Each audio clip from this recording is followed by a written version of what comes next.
likings and dislikings of society, or of some powerful portion of it, are thus the main thing which has practically determined the rules laid down for general observance under the penalties of law or opinion. And in general, those who have been in advance of society in thought and feeling have left this condition of things unassailed in principle, however they may have come into conflict with it in some of its details. They have occupied themselves rather in inquiring what things society ought to like or dislike, than in questioning whether its likings or dislikings should be a law to individuals. They preferred endeavoring to alter the feelings of mankind on the particular points on which they were themselves heretical, rather than make common cause in defense of freedom with heretics generally. The only case in which the higher ground has been taken on principle and maintained with consistency by any but an individual here and there, is that of religious belief, a case instructive in many ways, and not least so as forming a most striking instance of the fallibility of what is called the moral sense, for the odium theologicum in a sincere bigot is one of the most unequivocal cases of moral feeling. Those who first broke the yoke of what called itself the universal church were in general as little willing to permit difference of religious opinion as that church itself. But when the heat of the conflict was over, without giving a complete victory to any party, and each church or sect was reduced to limit its hopes to retaining possession of the ground it already occupied, minorities, seeing that they had no chance of becoming majorities, were under the necessity of pleading to those whom they could not convert for permission to differ. It is accordingly on this battlefield, almost solely, that the rights of the individual against society have been asserted on broad grounds of principle, and the claim of society to exercise authority over the sentients openly controverted. The great writers to whom the world owes what religious liberty it possesses have mostly asserted freedom of conscience as an indefeasible right, and denied absolutely that a human being is accountable to others for his religious belief. Yet so natural to mankind is intolerance in whatever they really care about, that religious freedom has hardly anywhere been practically realized, except where religious indifference, which dislikes to have its peace undisturbed by theological quarrels, has added its weight to the scale. In the minds of almost all religious persons, even in the most tolerant countries, the duty of toleration is admitted with tacit reserves. One person will bear with dissent in matters of church government, but not of dogma. Another can tolerate everybody, short of a papist or a Unitarian. Another, everyone who believes in revealed religion. A few extend their charity a little further, but stop at the belief in a God and in a future state. Wherever the sentiment of the majority is still genuine and intense, it is found to have abated little of its claim to be obeyed. In England, from the peculiar circumstances of our political history, though the yoke of opinion is perhaps heavier, that of law is lighter than in most other countries of Europe, and there is considerable jealousy of direct interference by the legislative or the executive power with private conduct, not so much from any just regard for the independence of the individual as from the still subsisting habit of looking on the government as representing an opposite interest to the public. The majority have not yet learned to feel the power of the government, their power, or its opinions, their opinions.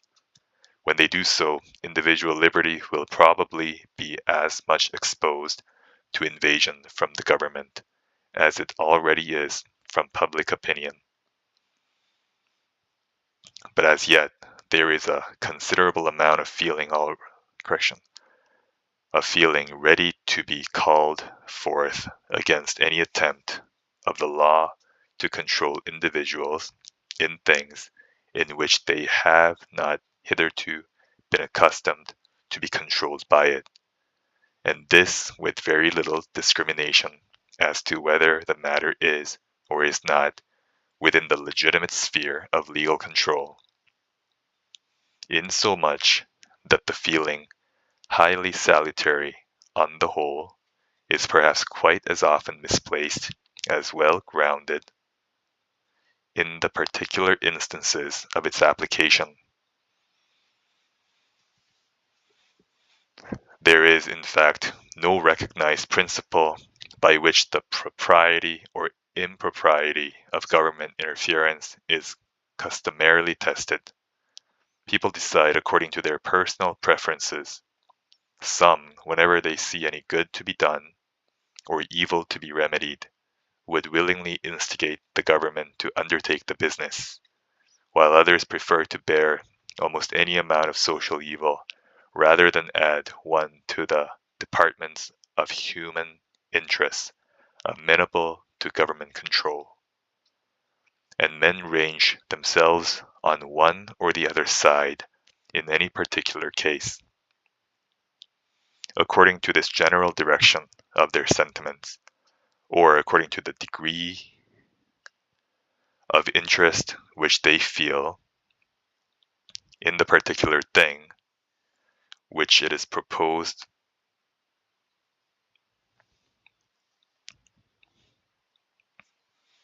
that the government should do, or according to the belief they entertain that the government would or would not do it in the manner they prefer, but very rarely on account of any opinion to which they consistently adhere as to what things are fit to be done by a government. And it seems to me that in consequence of this absence of rule or principle, one side is at present as often wrong as the other. The interference of government is, with about equal frequency, improperly invoked and improperly condemned. The object of this essay is to assert one very simple principle, as entitled to govern absolutely the dealings of society with the individual in the way of compulsion and control, whether the means used be physical force in the form of legal penalties or the moral coercion of public opinion. That principle is that the sole end for which mankind are warranted, individually or collectively, in interfering with the liberty of action of any of their number is self-protection.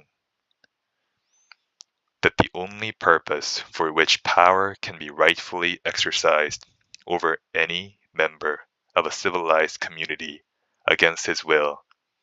is to prevent harm to others. His own good, either physical or moral, is not a sufficient warrant. He cannot rightfully be compelled to do or forbear because it will be better for him to do so, because it will make him happier, because in the opinions of others, to do so would be wise or even right. These are good reasons for remonstrating with him, or reasoning with him, or persuading him, or entreating him, but not for compelling him, or visiting him with any evil in case he do otherwise. To justify that, the conduct from which it is desired to deter him must be calculated to produce evil to some one else. The only part of the conduct of anyone for which he is amenable to society is that which concerns others. In the part which merely concerns himself, his independence is, of right, absolute. Over himself, over his own body and mind, the individual is sovereign.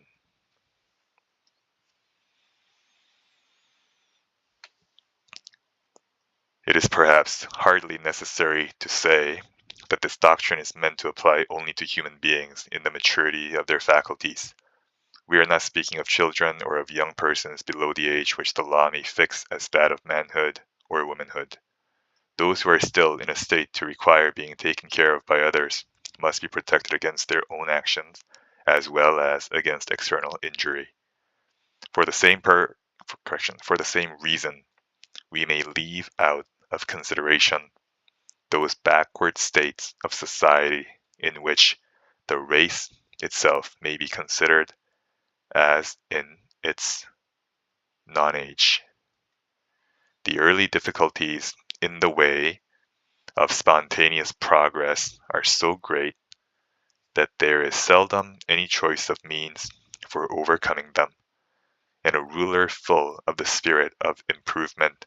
is warranted in the use of any expedients that will attain an end, perhaps otherwise unattainable. Despotism is a legitimate mode of government in dealing with barbarians, provided the end be their improvement, and the means justified by actually effecting that end. Liberty as a principle has no application to any state of things anterior to the time when mankind have become capable of being improved by free and equal discussion. Until then, there is nothing for them but implicit obedience to an Akbar or a Charlemagne, if they are so fortunate as to find one. But as soon as mankind have attained the capacity of being guided to their own improvement by conviction or persuasion, a period long since reached in all nations with whom we need here concern ourselves, compulsion either in the direct form or in that of pains and penalties for non-compliance is no longer admissible as a means to their own good, and justifiable only for the security of others. It is proper to state that I forego any advantage which could be derived to my argument from the idea of abstract right as a thing independent of utility. I regard utility as the ultimate appeal on all ethical questions, but it must be utility in the largest sense, grounded on the permanent interests of man as a progressive being. Those interests, I contend, authorize the subjection of individual spontaneity to external control only in respect to those actions of each which concern the interest of other people. If anyone does an act hurtful to others, there is a prima facie case for punishing him by law, or where legal penalties are not safely applicable, by general disapprobation. There are also many positive acts for the benefit of others, which he may rightfully be compelled to perform, such as to give evidence in a court of justice,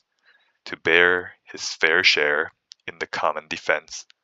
or in any other joint work necessary to the interest of the society of which he enjoys the protection, and to perform certain acts of individual beneficence, such as saving a fellow creature's life,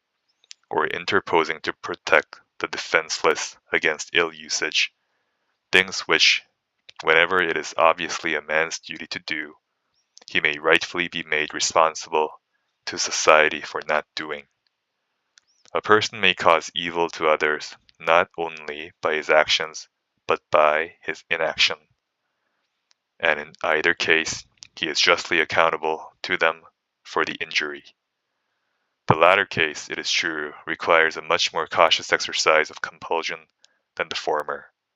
To make anyone answerable for doing evil to others is the rule. To make him answerable for not preventing evil is, comparatively speaking, the exception. Yet there are many cases clear enough and grave enough to justify that exception. In all things which regard the external relations of the individual, he is de jure amenable to those whose interests are concerned, and if need be, to society as their protector. There are often good reasons for not holding him to the responsibility, but these reasons must arise from the special expediencies of the case, either because it is a kind of case in which he is, on the whole, likely to act better when left to his own discretion than when controlled in any way in which society have it in their power to control him, or because the attempt to exercise control would produce other evils greater than those which it would prevent. When such reasons as these preclude the enforcement of responsibility, the conscience of the agent himself should step into the vacant judgment seat and protect those interests of others which have no external protection, judging himself all the more rigidly because the case does not admit of his being made accountable to the judgment of his fellow creatures. But there is a sphere of action in which society, as distinguished from the individual, has, if any, only an indirect interest, comprehending all that portion of a person's life and conduct which affects only himself, or, if it also affects others, only with their free, voluntary, and undeceived consent and participation. When I say only himself, I mean directly, and in the first instance, for whatever affects himself may affect others through himself, and the objection which may be grounded on this contingency will receive consideration in the sequel. This, then, is the appropriate region of human liberty. It comprises first the inward domain of consciousness, demanding liberty of conscience in the most comprehensive sense, liberty of thought and feeling, absolute freedom of opinion and sentiment on all subjects, practical or speculative, scientific, moral, or theological. The liberty of expressing and publishing opinions may seem to fall under a different principle, since it belongs to that part of the conduct of an individual which concerns other people. But being almost of as much importance as the liberty of thought itself, and resting in great part on the same reasons, is practically inseparable from it. Secondly, the principle requires liberty of tastes and pursuits, of framing the plan of our life to suit our own character, of doing as we like, subject to such consequences as may follow, without impediment from our fellow creatures, so long as what we do does not harm them, even though they should think our conduct foolish, perverse, or wrong. Thirdly, from this liberty of each individual follows the liberty within the same limits of combination among individuals, freedom to freedom to unite for any purpose not involving harm to others.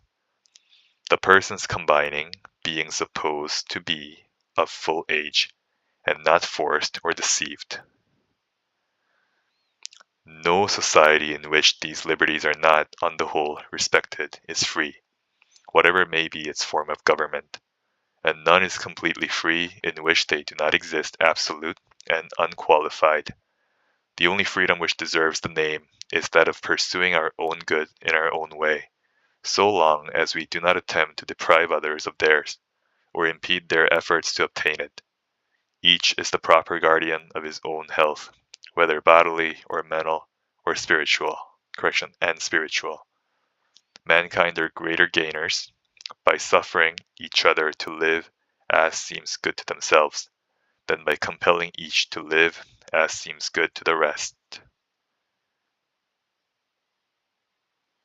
Though this doctrine is anything but new, and to some persons may have the air of a truism, there is no doctrine which stands more directly opposed to the general tendency of existing opinion and practice. Society has expended fully as much effort in the attempt, according to its lights, to compel people to conform to its notions of personal as of social excellence. The ancient commonwealths thought themselves entitled to practice, and the ancient philosophers countenanced the regulation of every part of private conduct by public authority, on the ground that the state had a deep interest in the whole bodily and mental discipline of every one of its citizens, a mode of thinking which may have been admissible in small republics surrounded by powerful enemies, in constant peril of being subverted by foreign attack or internal commotion, and to which even a short interval of relaxed energy and self-command might so easily be fatal that they could not afford to wait for the salutary permanent effects of freedom. In the modern world, the greater size of political communities, and above all, the separation between spiritual and temporal authority, which place the direction of men's consciences in other hands than those which controlled their worldly affairs, prevented so great an interference by law in the details of private life. But the engines of moral repression have been wielded more strenuously against diversions from the reigning opinion in self-regarding than even in social matters. Religion, the most powerful of the elements which have entered into the formation of moral feeling, having almost always been governed either by the ambition of a hierarchy seeking control over every department of human conduct, or by the spirit of Puritanism. And some of those modern reformers who have placed themselves in strongest opposition to the religions of the past have been no way behind either churches or sects in their assertion of the right of spiritual domination.